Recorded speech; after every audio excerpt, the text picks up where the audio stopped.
And I'm here with David Lloyd of V for Vendetta, Kickback, and of course, Aces Weekly. I should have a thing to hold up, but Aces Weekly, the online thing, there it is, a wonderful thing, is celebrating its 1-year anniversary. It's been in tub. I've had you on before when it first started. Now it's a year later, so let's talk a little bit about it. How's it gone? After a year, what has happened?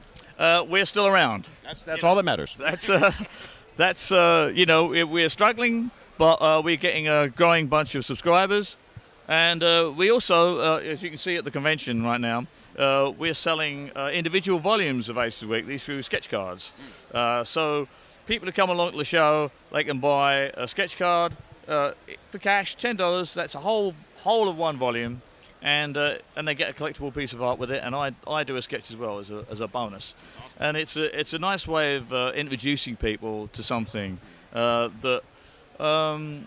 Digital comics are making their way now. There's lots of web comics, there's lots of people doing it, but there is a kind of inbuilt resistance to actually to moving from print to screen. And I'm always making the point to everybody who comes by that this is just great comic art on screen instead of on paper. And the advantage that we have is that we have no problems with printing. We have no repro house screwing up our colouring. So It's even more vivid on screen, too. I always think it's much better. Absolutely. Luminescent.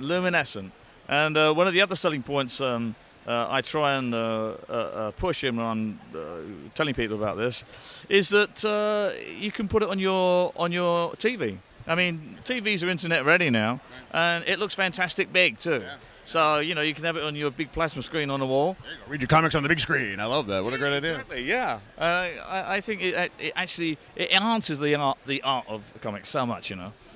It's interesting. I mean, because you've been around for a long time, and you're very famous for V and other things, and you're one of the first people to really embrace it. But there's still resistance out there. It's interesting. Why do you think there's resistance? Just change? They don't like change?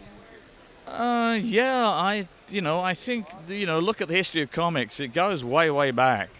And it's something that is historical, traditional, and I think people they're just reluctant to change. And the changes that are happening in comics, people who are actually putting comics on screen, they're playing with them and not actually glorifying their basic art form. It's like the motion comics, as I'm talking about. I'm not a fan? No, I don't like motion comics very much. I mean, it's neither comics nor animation. There are interesting things you can do with some degree of animation, and in Aces Weekly, we've used it for sort of transitions, time transitions. So we can, use the techniques that are available in digital to enhance it in some way. But the idea of putting far too much movement or in the actual frames themselves, it just looks kind of creaky to me. I don't care how sophisticated you make it look. It's just not my... Right. Sort of that middle ground of nowhere, it's between comics and animation. Well, go ahead and animate it then. I mean, I never quite got that. So after a year, what have you learned? What would you do differently looking back now as you're moving forward? What has changed for you in this year? What would I ever do? I think I don't know that there's anything that we could have done differently at the beginning, because at the time we were working on absolutely no real background information. Our newness meant that we just went straight out there. Which is an advantage, I think. Just dive in. Yeah. Well, the thing is, if you start thinking about what can go wrong, you never get anything done.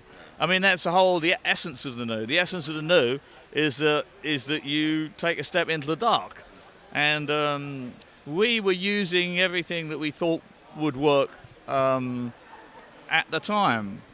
And if we'd have tried to change anything, I don't think we were working on the advice and the knowledge and the understanding that we had at the time. I really was shocked at the resistance personally, because we based it on the concept of people loving people who are working in comics. For instance, myself. I have a strong fan base. And I'm very happy to meet everybody who comes here today and over the weekend. And I just naturally assumed that, Dave Lloyd did this, so now he's doing this thing, and I'll have that as well. But it's not as easy as that. It just isn't as easy as that. People just won't transition from one form to the other because a certain artist or a certain name is attached to it. So that resistance did kind of shock me. Yeah. But we're building gradually. And I have hopes for the future. I have an 8-year-old and a 5-year-old, and they adapt to it so quickly. They play with the iPad. They don't seem to care as much. So I'm thinking that in years to come, it's going to be easier and easier. I think we're talking about this transition phase where people want to hold it in their hands, and now the kids growing up today will have no concept of that. They won't care. Absolutely, that's right. I mean, it is a future, and it is. Yeah, it is. Well, yeah. I like to be there. So what's coming up on Volume 7? I just talked to Rachel Smith. She's in Volume 7. What's coming up with that one?